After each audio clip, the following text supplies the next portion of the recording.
प्राचीन समय की बात है। एक समुद्र के किनारे एक गुरु अपना आश्रम बनाकर रहा करते थे। हजारों शिष्यों उनसे ज्ञान ग्रहण करने के लिए दूर दूर से उनके पास आकर रहते थे। गुरु का ज्ञान देने का तरीका भी बड़ा ही अनूठा था। शुरुआत में वो अपने शिष्यों को उपदेशों के माध्यम से ज्ञान देते थे। उसके बाद वो अपने शिष्यों को उस ज्ञान का अनुसरण करने के लिए कहते थे। उस ज्ञान को अपने व्यवहारिक जीवन में उतारने को कहते थे। एक बार उस आश्रम में एक सम्राट अपने बेटे को लेकर पहुंचा। उस सम्राट ने उस गुरु से प्रार्थना की कि आप मेरे बेटे को अपने आश्रम में रहने दें और अपने तरीके से उसे ज्ञान दें। उसे इस आश्रम में बिल्कुल भी ऐसा नहीं लगना चाहिए कि वो किसी सम्राट का बेटा है। उसे बिल्कुल साधारण शिष्यों की तरह ही ज्ञान देने की कृपा करें। गुरु ने मुस्कुराते हुए कहा कि सम्राट, ज्ञान इसी तरीके से लिया जा सकता है। अगर तुम अपने आप को दूसरों से बड़ा समझोगे तो तुम ज्ञान ग्रहण नहीं कर पाओगे। अगर तुम्हें ज्ञान ग्रहण करना है तो तुम्हें दूसरों की तरह अपने आप को साधारण समझना होगा। यही ज्ञान ग्रहण करने की सबसे पहली सीढ़ी होती है। तुम निश्चिंत रहो, आज से तुम्हारे बेटे की जिम्मेदारी मेरे कंधों पर रही। यह कहकर गुरु सम्राट के बेटे को अपने साथ लेकर समुद्र के किनारे टहलने के लिए निकल गए। आश्रम के बाकी सभी बच्चे उस सम्राट को देख रहे थे। सम्राट अपने बेटे को अपने रथ पर बिठाकर लाया था, जिससे सभी बच्चे समझ गए थे कि ये लड़का सम्राट का बेटा है। इसी वजह से आश्रम के सभी बच्चे सम्राट के बेटे की तरफ आकर्षित हो गए थे। जब गुरु सम्राट के बेटे को लेकर समुद्र किनारे पर टहल रहे थे तो सम्राट का बेटा अचानक फूट फूट कर रोने लगा, क्योंकि अभी वो सिर्फ 12 वर्ष का था और 12 वर्ष की आयु में उसके पिता उसे अपने से दूर छोड़कर चले गए थे। ये सदमा वो बच्चा सहन नहीं कर पा रहा था। वो नहीं समझ पा रहा था कि उसके पिता उसकी भलाई के लिए उसे उस गुरु के पास छोड़कर गए हैं। उसे रोते हुए देखकर गुरु ने कहा कि बेटा, मैं तुम्हें चुप नहीं कराऊंगा। हो सकता है कि आज मैं तुम्हारे आंसू पोंछ दूं, लेकिन कल तुम फिर अपने आप को अकेला पाओगे। याद रखना, जीवन में इंसान अकेला आता है और अकेला ही जाता है। जितनी जल्दी जो इंसान इस बात को समझ लेता है, वो उतनी जल्दी आत्मज्ञान के रास्ते पर निकल पड़ता है। गुरु ने अपनी बात आगे बढ़ाते हुए कहा कि जो इंसान अकेला रहना सीख लेता है वही खुद से प्यार कर पाता है, और जो खुद से प्यार करना जानता है वो किसी के भी जाने का अफसोस नहीं करता, क्योंकि वो खुद से ही प्यार करता है। धीरे धीरे तुम आश्रम के माहौल में ढल जाओगे। शुरुआत में तुम्हें समस्या आ सकती है, लेकिन कुछ दिनों के बाद तुम इसे आत्मसात कर लोगे। उसके बाद तुम्हें यही जगह बहुत अच्छी लगने लगेगी। ये जगह तुम्हें अपनी महल जैसी लगने लगेगी। संध्या हो चली थी। समुद्र के दूसरे छोर पर सूरज सीखने लगा था और अपनी लालिमा पूरे आसमान में बिखेर रहा था। बड़ा ही सुंदर दृश्य था और गुरु उस शिष्य को अपने साथ लेकर आश्रम में वापस लौट आए। उस शिष्य को भी थोड़ी शांत बना मिली, क्योंकि गुरु की आंखों में एक अभूतपूर्व शांति झलक रही थी। और जब हम किसी एकांतवासी गुरु के आंखों में वो शांति देख लेते हैं तो हमारे हृदय पर से भी सारा भार हट जाता है। मन एकदम निर्मल हो जाता है। जब सम्राट का बेटा रात्रि का भोजन करने के लिए भोजन कक्ष में पहुंचा तो आसपास के सभी शिष्य उसके पास आने लगे। उन सभी को पता था कि ये सम्राट का बेटा है और अगर हम इससे दोस्ती कर लेते हैं तो उससे हमारा बहुत फायदा होने वाला है। यही सोचकर आश्रम के ज्यादातर बच्चों ने उसे घेर लिया था। बस कुछ बच्चे जो अकेले रहने का महत्व समझते थे, जो दिखावे में विश्वास नहीं करते थे, वो उस सम्राट के बेटे के पास जाने की बजाय अपना पूरा ध्यान खाने पर लगा रहे थे और एकांत में बैठकर अपना भोजन कर रहे थे।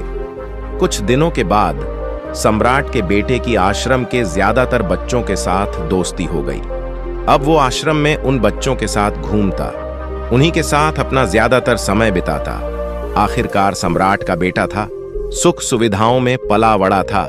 आसपास बहुत से दास और दासियां होते थे।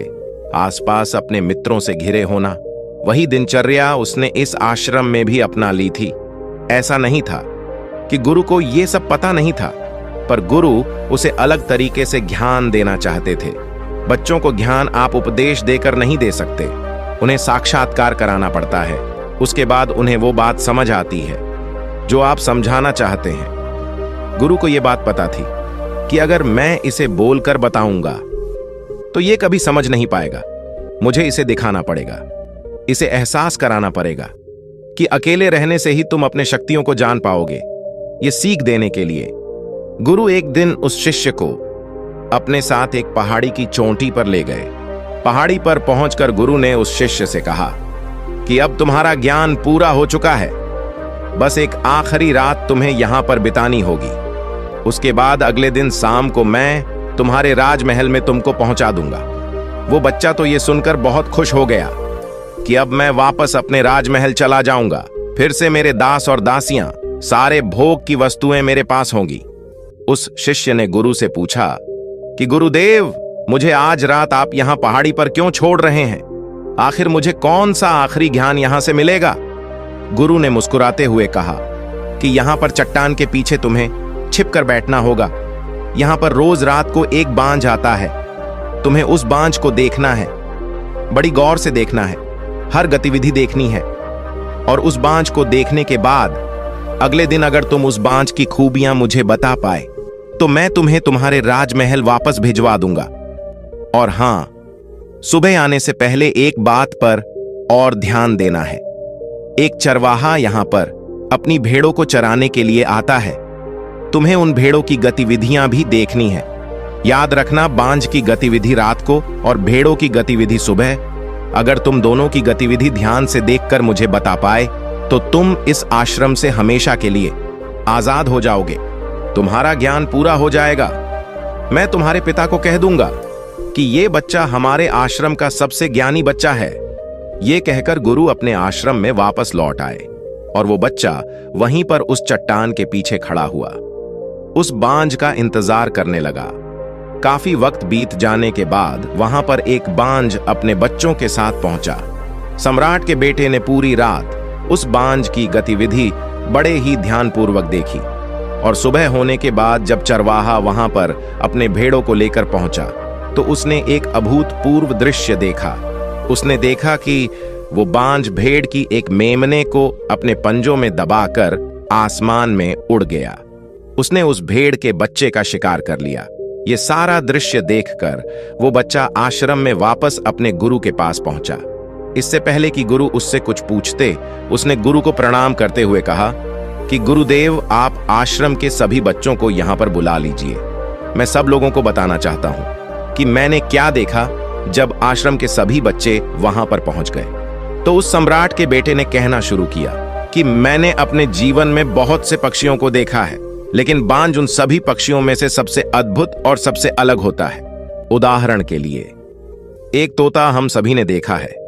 तोता बोलता तो बहुत है लेकिन कभी ऊंचा नहीं उड़ पाता, लेकिन एक बांझ जो कि हर समय शांत रहता है, वो आकाश को भी छू सकता है। उसमें आकाश को भी छू लेने का सामर्थ्य होता है। जब भी एक बांझ अपने शिकार को निश्चित कर लेता है तो वो उसी शिकार पर अपनी नजरें गड़ाए रहता है, चाहे वो कितनी भी ऊंचाई पर क्यों ना हो, चाहे कितना भी बड़ा तूफान क्यों ना आ जाए, लेकिन उसकी नजर हमेशा अपने लक्ष्य पर स्थिर रहती है। आज सुबह जिस बांझ को मैंने देखा, उसने हर भेड़ को अपना शिकार नहीं बनाया, बल्कि उस भेड़ों के झुंड में से उसने उस भेड़ के मेमने को अपना शिकार बनाया। उसी बांझ की तरह हमें भी अपना ध्यान अपने एक ही लक्ष्य पर स्थिर रखना चाहिए। चाहे कितनी भी अड़चनें क्यों ना आए, हमें अपना लक्ष्य स्पष्ट दिखाई देना चाहिए। 10-20 अलग अलग लक्षणों में अपनी ऊर्जा बर्बाद करने की बजाय हमें किसी एक लक्ष्य पर पूरी एकाग्रता के साथ ध्यान देना चाहिए। तीसरी बात जो मैंने उस बांझ से सीखी और जो हम सभी को सीखनी चाहिए, वो ये है कि बांझ कभी भी दूसरे पक्षी के साथ नहीं उड़ता। वो हमेशा आकाश में अकेला उड़ता है। इससे हमें ये सीख लेनी चाहिए कि हमें कभी भी छोटे सोच वाले लोगों के साथ नहीं रहना चाहिए। आखिरकार हम भी वही बन जाते हैं जिनके साथ हम रहते हैं। इसीलिए या तो बड़ी सोच वालों के साथ रहो या फिर अकेले रहो, क्योंकि जब हम अकेले रहते हैं तभी हम खुद की ताकत और खुद की कमजोरियों को जान पाते हैं। कमजोरियों को जानकर उनको दूर कर सकते हैं और अपनी ताकत को जानकर उसका सही इस्तेमाल कर सकते हैं। लेकिन वो तभी संभव होगा जब हम अकेले रहना सीखेंगे। चौथी सीख जो हमें एक बांझ से लेने चाहिए कि एक बांझ हमेशा अपनी सीमाओं से ऊपर उठकर उड़ता है। जब तूफान आता है तो हर एक पक्षी अपने घोंसले की तरफ भागता है, खुद को छुपाने की जगह ढूंढता है। लेकिन बांझ ऐसा कुछ भी नहीं करता। वो खुद की सीमाओं को तोड़कर बादलों से भी ऊपर उड़ने का प्रयास करता है। हवाएं उसे ढपेरे मारती हैं, पंख उसके भारी हो जाते हैं, पानी और धूल की वजह से उसे कुछ दिखाई नहीं देता, लेकिन वो फिर भी आसमान की तरफ उड़ता रहता है और अंततः बादलों से भी ऊपर निकल जाता है और वहां तब तक उड़ता रहता है जब तक मौसम ठीक नहीं हो जाता। अपनी सीमाओं को सिर्फ इसीलिए तोड़ पाता है क्योंकि वो समस्या के आने पर उससे घबराता नहीं है, उससे डर कर बचने का प्रयास नहीं करता, बल्कि एक सकारात्मक नजरिया के साथ उसका सामना करता है। जीवन में चाहे कितनी भी अड़चनें क्यों ना आए, हमें उन अड़चनों से लड़ना चाहिए, ना कि उनसे डरकर कहीं छिप कर बैठना चाहिए। बहादुर तो वो लोग होते हैं जो तूफानों से टकरा जाते हैं। कायर तो अपने घर में, अपने घोंसले में अपनी जगह ढूंढकर बैठ जाते हैं। पांचवी बात जो हमें एक बांझ से सीखनी चाहिए कि बांझ कभी भी अपने घोंसले में घास के कोमल तिनके नहीं रखता। जो तिनके कोमल होते जाते हैं वो उन्हें निकाल कर फेंकता रहता है। उसी तरह चाहे कितनी भी आरामदायक जिंदगी आपको मिली हो, लेकिन उस आराम से ऊपर उठकर अपने आलस्य को तोड़कर जीवन में मेहनत करते रहना चाहिए। जीवन में पसीना बहाना चाहिए, शारीरिक मेहनत करनी चाहिए। अपने घोंसले से कोमल तिनके उठाकर फेंक दो और आज ही अपने आलस्य को तोड़कर निकल पड़ो। हर दिन अपने आप को चुनौतियां दो, हर दिन मुश्किलों से लड़ो, क्योंकि वही मुश्किलें तुम्हें मजबूत बनाएंगे। जंगल के राजा शेर को भी झुंड बनाकर शिकार करते हुए देखा जा सकता है, लेकिन बांझ हमेशा अकेला शिकार करता है, क्योंकि वो जानता है कि भीड़ हौसला तो देती है मगर साहस छीन लेती है। आदमी को हमेशा अकेले ही आगे बढ़ना होता है। यही कारण होता है कि वो जल, थल और नभ सभी जगहों पर अपने शिकार का परचम लहरा सकता है। बांझ की उम्र लगभग 70 साल की होती है, लेकिन 40 साल में ही उसका शरीर बूढ़ा हो जाता है। नाखून उसके पैरों में धंसने लगते हैं, पंख उसके शरीर में चिपक जाते हैं, उसकी चोंच मुड़ जाती है, उसका शरीर भारी हो जाता है। ऐसी स्थिति में शिकार करना तो क्या, उड़ने की भी हालत नहीं रहती। उसकी ऐसे स्थिति में उसके पास सिर्फ 2 ही विकल्प होते हैं। पहला, या तो वो खुद की इस अवस्था को स्वीकार कर ले और भूखा प्यासा मर जाए, या किसी दूसरे जानवर का शिकार बन जाए। और दूसरा विकल्प ये होता है कि वो 6 महीने एक बहुत ही दर्दनाक प्रक्रिया से गुजरे और खुद को फिर से पहले जैसा मजबूत बना ले। लेकिन बांझ तो बांझ है, वो दूसरा विकल्प चुनता है। इसके लिए वो खुद को एक बहुत ही ऊंचे पहाड़ पर ले जाता है, जहां वो पहले अपनी चोंच से अपने सारे पंख खींच खींच कर उखाड़ देता है और फिर चट्टान पर पैर मार मार कर अपने पंजे तोड़ देता है। उसके बाद उसी चट्टान पर अपनी चोंच को पटक पटक कर तोड़ देता है और इस लहू लुहान अवस्था में वो खुद को दूसरे जानवरों से छुपाता फिरता है। अगले 6 महीने तक वो इसी दर्दनाक प्रक्रिया से गुजरता है और इंतजार करता है नए चोंच, नए पंख और नए पंजों का। तब फिर वो अपनी नई जिंदगी शुरू करता है और निकल पड़ता है अपने शिकार पर और अगले 30 सालों तक फिर से राज करता है। इसलिए समय आने पर हमें भी अपने पुराने आदतों को छोड़ना पड़ता है और कुछ नया सीखना पड़ता है। समय के साथ बदलना पड़ता है, अपने आप को तैयार करना पड़ता है, वरना हमारा भी शिकार हो सकता है, हम भी पीछे रह सकते हैं। इसके बाद सम्राट के बेटे ने भेड़ों की विशेषता बताते हुए कहा कि भेड़ हमेशा झुंड में चलती है। उन्हें झुंड में एक साथ चलने से हिम्मत मिलती है, लेकिन जैसे ही उन पर शिकार होता है वैसे ही वो भेड़ तीतर बितर हो जाती है और उस पूरे भेड़ में से एक भी भेड़ अपने साथी की मदद करने के लिए वापस नहीं लौटती। इससे हमें ये सीख मिलती है कि हमारे साथ कितने भी लोग खड़े हो, किसी पर भी यकीन नहीं करना। यकीन करना तो खुद पर करना, क्योंकि बुरा समय आने पर वो भेड़ कब तीतर बितर हो जाएगी आपको पता ही नहीं चलेगा। गुरु को प्रणाम करते हुए सम्राट के बेटे ने अपने गुरु से कहा कि गुरुदेव, अगर मुझसे कोई सीख रह गई हो तो कृपा करके आप बताने की कृपा करें। गुरु ने सभी बच्चों को संबोधित करते हुए कहा कि ये सभी बातें जो अभी इस बच्चे ने बताई है वो सब सही है, लेकिन ये सारी खूबियां आप लोगों में तभी पैदा हो पाएगी जब आप अकेले रहने का अभ्यास करेंगे। आपने देखा होगा कि बांझ कभी भी किसी दूसरे पक्षी के साथ नहीं रहता, ना ही किसी के साथ अपनी जोड़ी बनाता।